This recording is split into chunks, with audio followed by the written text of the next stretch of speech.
Pour que ce soit plus parlant, je peux vous donner l'exemple du bébé et de la façon dont il est stimulé selon différentes cultures. Par exemple, très souvent en Europe, on stimule dans un premier temps le bébé au niveau oral, donc on parle beaucoup au bébé. Alors que par exemple dans la culture soninké, qui est un groupe ethnique présent en Afrique de l'Ouest sahélienne, on va plutôt stimuler le tonus du bébé et en faire un critère de beauté. Donc dans l'analyse, si on n'est pas sensibilisé à cette lecture culturelle, on pourrait penser que parce que la maman ne parle pas assez à son bébé, peut-être qu'elle n'est pas intéressée par son bébé, qu'elle ne lui donne pas de l'attention, alors que pas du tout. En fait, la transmission, elle se fait aussi par le toucher, avec les massages toniques par exemple.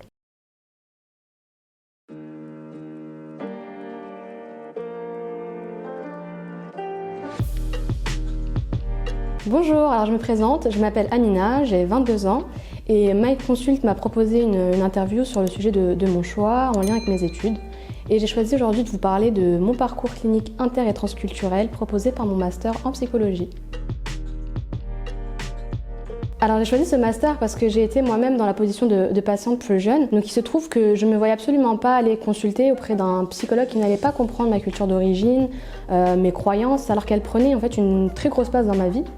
Et en fait je me disais que si j'allais consulter en fait un psychologue qui ne prenait pas en compte cette dimension-là, j'aurais dû à chaque fois lui expliquer les significations culturelles, sauf que parfois il y a des choses que nous-mêmes on n'est pas capable d'expliquer quand on parle de culture.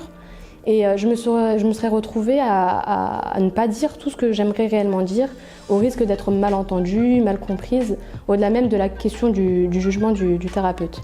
Donc c'est pour ça qu'il me semblait important pour moi de consulter un psychologue, au moins d'origine maghrébine, pour comprendre à peu près le monde dans lequel j'ai baigné.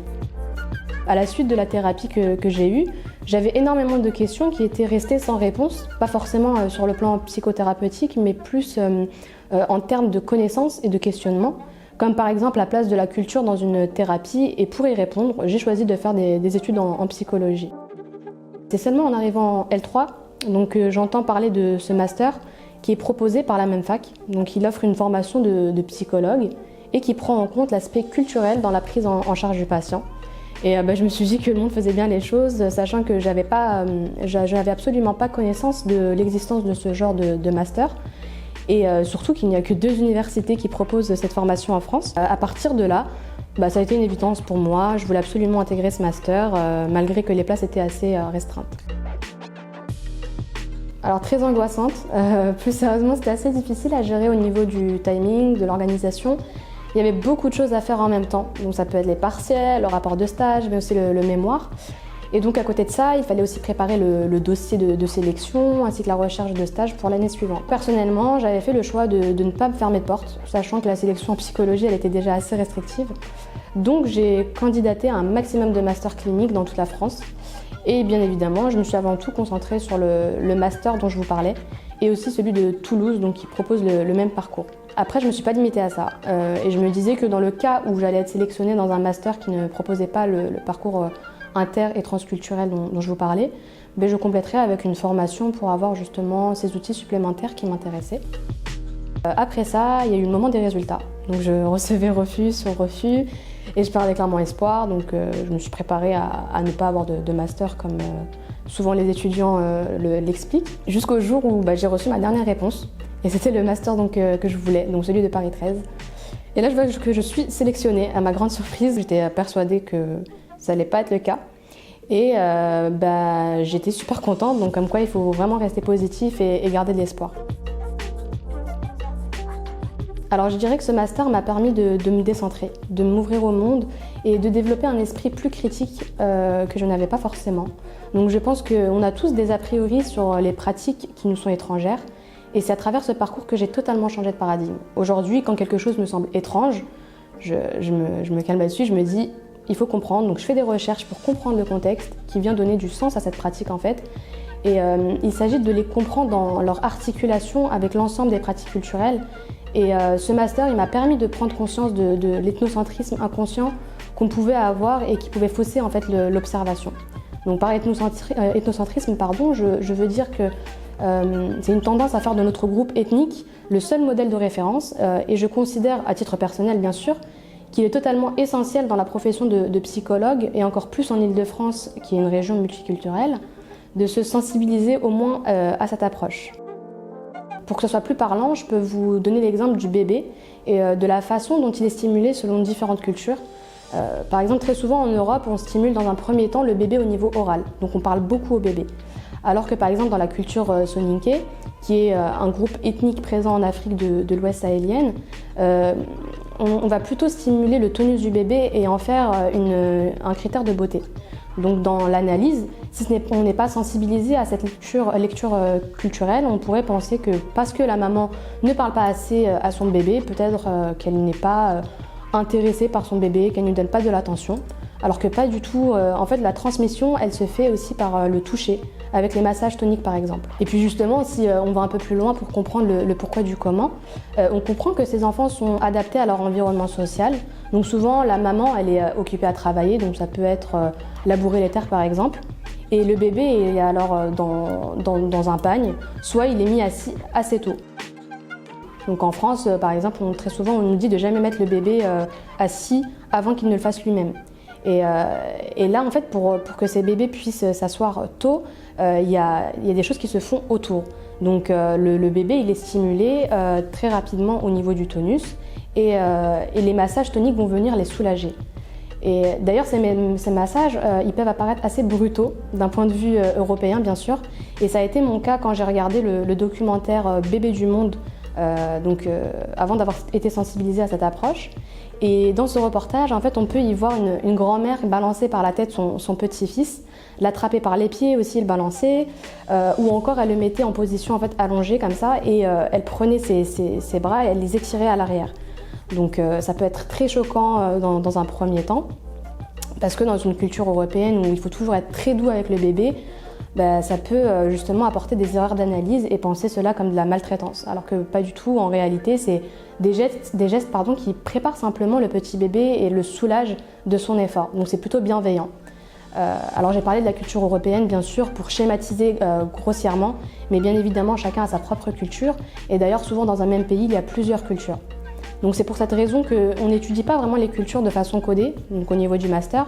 C'est plus une façon où on nous apprend à se sensibiliser, à s'ouvrir et accepter que ça ne se passe pas toujours de la même façon que dans sa culture à soi. Donc on nous dit pas par exemple au Mali on fait comme ça, en Tunisie c'est comme ça. Non, on nous apprend vraiment simplement à comprendre que la parentalité, les normes, les interdits, ce qu'on peut définir comme bien ou mal tout simplement ne va pas être identique selon les cultures. Donc selon la culture, la grille de lecture du monde, elle va différer et il faut garder ça en tête. Donc je tiens à préciser que ce master, il forme avant tout des psychologues cliniciens. Donc simplement, sa particularité, c'est qu'il met l'accent sur la dimension anthropologique qui façonne les rapports sociaux et les individus. Donc chaque acquis culturel a son sens parce que nous ne sommes pas que des individus biologiques, mais nous sommes aussi des sujets sociaux issus d'un processus de construction sociale. Donc tout est intriqué. Et donc cette dimension-là, elle est à prendre en compte dans la pratique clinique. Et personnellement, encore une fois, comme je l'ai expliqué avant, c'est une approche à laquelle je suis assez sensible. Donc en termes d'exercice professionnel, il n'y a pas vraiment de différence d'apprentissage avec un autre master classique de psychologie, mais il y a un dispositif supplémentaire que l'on a vu en cours et qui m'a beaucoup intéressée. Donc c'est un dispositif dit de seconde intention. Et comme son nom l'indique, en fait, c'est une consultation un peu comme une de deuxième chance pour les patients qui ont déjà bénéficié d'une prise en charge dans un cadre classique, mais qui n'a pas fonctionné pour eux. Et souvent, c'est des patients qui errent d'un système traditionnel, donc notamment avec les consultations de guérisseurs ou ce qu'on appelle les raqis, un système occidental de soins, donc médecins, psychiatres, psychothérapeutes. Et c'est vrai que c'est un dispositif qui m'a touchée parce que j'ai déjà été témoin en fait, de personnes dans mon entourage qui jonglaient en fait, entre ces deux formes de thérapie. Et le fait qu'on laisse de la place à ces croyances mystiques et qu'on puisse travailler avec leurs propres croyances me semble important et intéressant. Alors juste pour préciser, ce dispositif il peut avoir plusieurs appellations. Donc ça peut être une consultation transculturelle, consultation ethno-psychanalytique ou encore consultation ethno-psychiatrique. Après tout, je pense que l'essentiel c'est de travailler avec la réalité du patient, pas forcément la nôtre. Et c'est pour cette raison que le rêve et les mythes ont une place très importante dans ce dispositif pour pouvoir donner du sens aux symptômes. Donc dans cette méthode, l'individu il est vraiment pensé comme étant constamment en interaction avec son groupe d'appartenance et la maladie ou du moins ce qui fait symptôme est considéré comme quelque chose qui ne concerne pas qu'une personne mais l'ensemble des membres de la famille. Et je pourrais vous présenter ce dispositif plus en détail dans une autre vidéo. Je pense que l'essentiel, c'est de pouvoir s'adapter, d'adapter plutôt son approche à la problématique du patient pour y répondre au mieux. Alors je ne me contente pas que de ce master pour me sensibiliser à cette approche. Je passe par d'autres alternatives comme la littérature avec certains auteurs emblématiques comme Georges Devereux, Toby Nathan, Marie-Rose Moreau, Lévi-Strauss ou encore les Bovici. Donc il y a aussi les séminaires et les colloques dont par exemple la colloque internationale de la revue transculturelle L'Autre. Et moi personnellement, après l'obtention de mon master, je compte me former au centre Georges Devereux qui propose en fait à des professionnels l'enseignement des connaissances nécessaires au travail clinique avec les familles migrantes et pourquoi pas aussi d'ailleurs le centre Minkoska qui propose des formations thématiques, des consultations de psychiatrie transculturelle. Et pour terminer, dans le but de me spécialiser, j'aimerais bien compléter ma formation avec des diplômes universitaires, donc les DU, qui me permettront d'élargir mes connaissances et me spécialiser notamment à l'approche groupale, familiale et aussi celle du couple.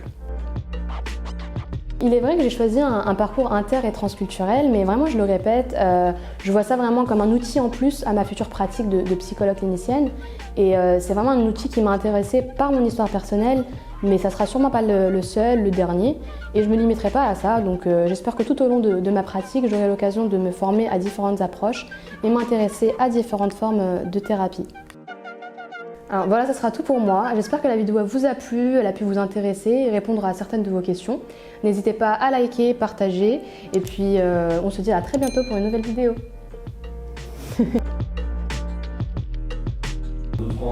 1, 2, 3, 1, 2, 3. En plus, tu m'as dit que c'est très souvent c'est la partie où tout le monde galère.